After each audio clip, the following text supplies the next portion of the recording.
ប្រិយមិត្តទាំងអស់គ្នាតើផ្លែទៀបបារាំងពិតជាអាចព្យាបាលជំងឺមហារីកដោយការលើកឡើងពីសំណាក់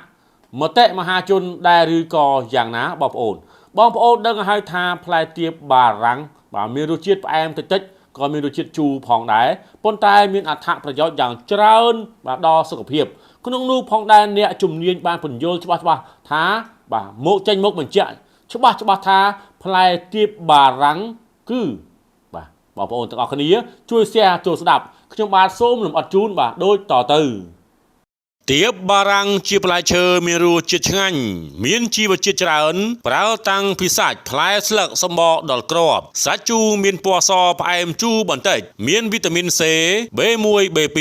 ច្រើនជួយបង្កើនភាពធន់យោងតាមឱសថបូព៌ាសាច់ផ្លែឈើមានប្រសិទ្ធភាពបំបត្តិការស្រេកទឹកចិញ្ចើមជំរុញការរំលាយអាហារនិងការពារជំងឺក្រិនសរសៃឈាមកង្វះវីតាមីន C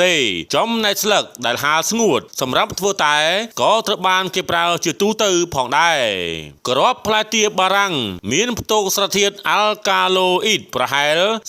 0.05% រួមទាំងសារធាតុមូរីស៊ីន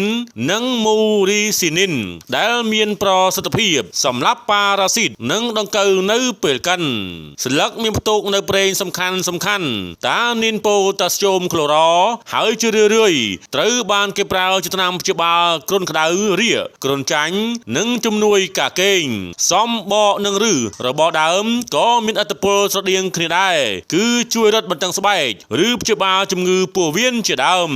ទាក់ទងនឹងសក្តានុពលប្រឆាំងនឹងជំងឺមហារីកការសិក្សាមន្ទីរពិសោធន៍បឋមមួយចំនួនបានបង្ហាញថាចម្រាញ់ចេញពីផ្លែទៀបបារាំងមានសមត្ថភាពសម្រាប់កោសិកាមហារីកដោយសារធាតុប្រឆាំងអុកស៊ីតកម្មខ្ពស់កំចាត់រ៉ាឌីកាល់សេរីនិងការការពារការលូតលាស់ដុំសាច់ការសិក្សាមួយនៅប្រទេសកូរ៉េបានបង្ហាញដែរថាទឹកផ្លែទៀបបារាំងមានប្រសិទ្ធភាពសម្រាប់កោសិកាមហារីកច្រើនដងជាងការព្យាបាលដោយប្រើគីមីដោយមិនបណ្ដាលឲ្យមានផលប៉ះពាល់ខ្លាំងទោះបីជាយ៉ាងណាក៏ដោយការសិក្សាទាំងនេះនៅតែស្ថិតក្នុងដំណាក់កាលពិសោធន៍នៅឡើយហើយមិនមានភស្តុតាងច្បាស់លាស់អំពីប្រសិទ្ធភាពរបស់វាក្នុងការព្យាបាលជំងឺមហារីកលើមនុស្សនោះទេដូច្នេះផ្លែទៀបបារាំងមិនគួរត្រូវបានចាត់ទុកថាជាវិធីសាស្ត្រជំនួសសម្រាប់ការព្យាបាលជំងឺមហារីកនោះទេប៉ុន្តែគួរតែពិគ្រោះជាមួយអ្នកឯកទេសសម្រាប់របបសមស្របមួយ